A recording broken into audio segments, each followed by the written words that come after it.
Assalamualaikum students. Today we will learn about investigate question of our chapter number 1 ecology. हम पहले short questions करके आए, फिर हमने कंस्ट्रक्टिव रिस्पॉन्स किए। आज हमने इन्वेस्टिगेट क्वेश्चंस करने। आपके 3 इन्वेस्टिगेट क्वेश्चन हैं। सबसे पहला है what would happen if we will not work to reduce global warming.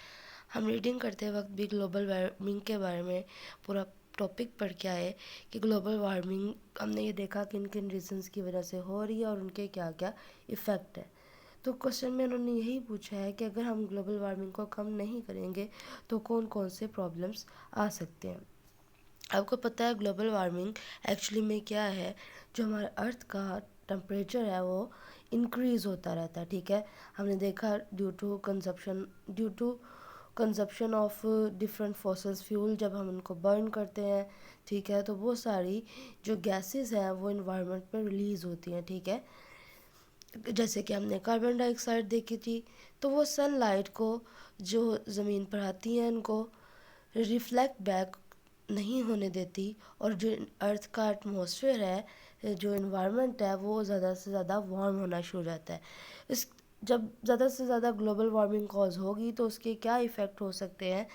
बहुत सारी जो वाइल्ड लाइफ है, हमारी जितनी भी लिविंग ऑर्गेनिजम्स हैं, हमारे प्लांट्स हैं, वो सारे के सारे डिस्टर्ब होंगे। हमारा पूरा हैबिटेट जो होगा वो डिस्ट्रॉय होगा, ठीक है। और स्पीशीज़ आहिस्ता आहिस्ता एक्सटिंक्ट होना शुरू हो जाएंगी, ख़त्म होना शुरू हो जाएंगी। बहुत ज़्यादा कहत साली का सामना करना पड़ेगा, ठीक है। बहुत ज़्यादा फ्लड्स हमने देखे। जब हमने बात की थी कि ग्लेशियर्स जो होते हैं वो मेल्ट होना शुरू हो जाते हैं, और जो सी लेवल है उसका वो इंक्रीज़ हो जाता है, और फ्लड का रीज़न बनती है, ठीक है, कॉज बनता है। इस तरह आहिस्ता आहिस्ता हर चीज़ बहुत ज़्यादा एक्सट्रीम और सीवियर होती जाएगी, और बहुत सारी हेल्थ प्रॉब्लम्स भी कॉज करेगी, ठीक है। और क्या होगा, जो एग्रीकल्चर है वो भी कम्प्लीटली तौर पर डिक्रीज़ होना शुरू हो जाएगी। प्लम्प्ट इधर वर्ड लिखा हुआ है, इसका मतलब होता है बहुत तेज़ी से डिक्रीज़ होना शुरू हो जाना, ठीक है।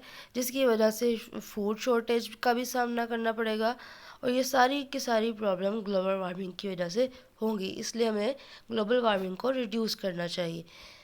नेक्स्ट आपका क्वेश्चन है why do the producer occupy the base of pyramid.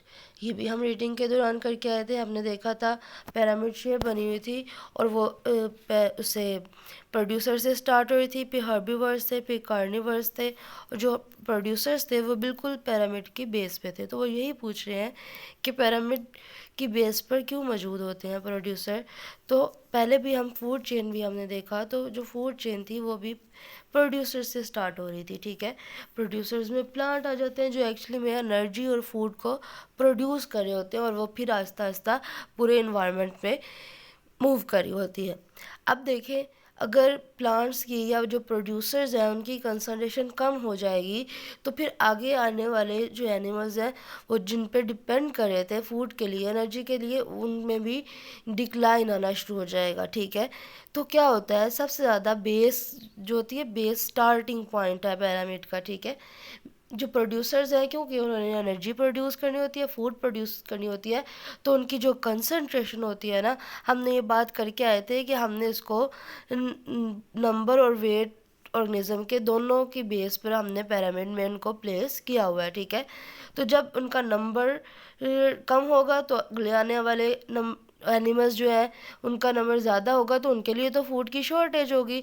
इसलिए प्रोड्यूसर जो होते हैं वो बेस पिरामिड की बेस पे प्रेजेंट होते हैं, और उनकी कंसंट्रेशन या उनका वेट, उनके नंबर इंक्रीज़ होते हैं, ठीक है, ज़्यादा होते हैं। और वो ऊपर की तरफ जब मूव करते रहते हैं तो टॉप की तरफ तो वो डिक्रीज़ होता रहता है। सबसे पहले यहाँ जैसे इन्होंने एग्जांपल दी हुई है कि जो प्लांट्स हैं वो 100,000 kg है, ठीक है, जो कि स्मॉल हर्बीवर्स को फीड करवाने के लिए इनफ है, ठीक है।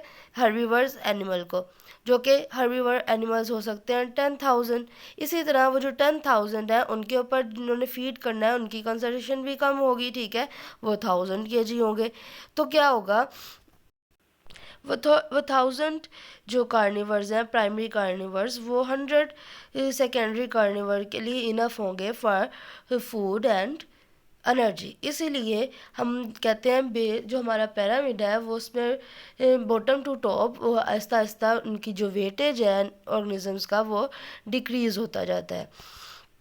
नेक्स्ट क्वेश्चन है hypothesis what would happen in the ecosystem if the population of one species is affected.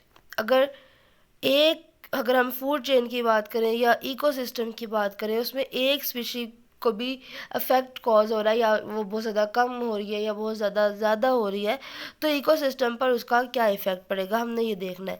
हम पहले भी ये चीज़ें डिस्कस करके आए कि जब एक स्पीशी मैंने बताया कि एक पर्टिकुलर एरिया में डिफरेंट ऑर्गेनिजम्स डिफरेंट स्पीशीज़ मौजूद हैं वो एक दूसरे पे डिपेंड कर रहे हैं एक दूसरे के साथ इंटरेक्ट कर रहे होते हैं फूड के लिए भी ठीक है डिफरेंट रिसोर्सेज के लिए भी। तो जब एक ऑर्गेनिज्म उस पर्टिकुलर एरिया में ख़त्म हो गया ठीक है कि एक स्पीशी बिल्कुल एक्सटिंक्ट हो गई है तो क्या होगा उसको जो जिस पर वो फीड कर रहे थे मतलब जो ऑर्गेनिज्म उसके ऊपर फीड कर रहे थे उनकी कंसंट्रेशन भी कम होगी क्योंकि उनके लिए फूड ही नहीं बचेगा। ऐसे ही है ठीक है। फिर उसके बाद जो उनके ऊपर फीड कर रहे थे उनकी भी कंसंट्रेशन गिरना शुरू हो जाएगी। तो देखिए एक चेन के साथ वो कनेक्टेड है हर चीज़ एक दूसरे के साथ कनेक्टेड है इंटरकनेक्टेड है ठीक है। एक चीज़ पे भी कोई इफेक्ट होगा फ़र्ज़ करें एक चीज़ ये तो हमने बात कर ली कि शॉर्टेज होगी उस ऑर्गेनिज्म की डिक्लाइन हो गया। अगर हम बात करते हैं एक ऑर्गेनिज्म बहुत ज़्यादा इंक्रीज़ कर गया ठीक है वो अब देखें जो ऑर्गेनिज्म इंक्रीज़ कर रहा है और वो जिस पे फीड कर रहा था वो वाली फूड जाहिर सी बात है जितनी ज़्यादा पॉपुलेशन होगी फूड की और दूसरे रिसोर्सेज की रिक्वायरमेंट उतनी ज़्यादा होगी। तो जब ऑर्गेनिजम्स की जो नंबर ज़्यादा है ठीक है लेकिन फूड कम है तो क्या होगा आहिस्ता आहिस्ता तब भी वो डिक्लाइन करना शुरू हो जाएगी उसके लिए प्रॉब्लम होगी। तो क्या होता है कि कोई भी रीज़न हो चाहे एक स्पीशी एक्सटिंक्ट बिल्कुल ख़त्म हो गई हो या एक बहुत ज़्यादा हो गई हो तो अल्टीमेटली क्या फूड चेन पर ठीक है पूरी एनर्जी सिस्टम पे जो ट्रांसफ़र होनी होती है इकोसिस्टम में वो सारी की सारी इफ़ेक्ट होती है ठीक है। तो आज के आपके ये 3 क्वेश्चंस थे जो आप लोगों ने नोट डाउन कर लेने हैं ठीक है और इनको लर्न भी करना है। मैं आपको इसका पीडीएफ भी शेयर कर दूंगी उसके थ्रू देख के नोटबुक पे लिख लीजिएगा या यहाँ से पीपीटी से देख के लिख लीजिएगा। ओके स्टूडेंट्स अल्लाह हाफिज़।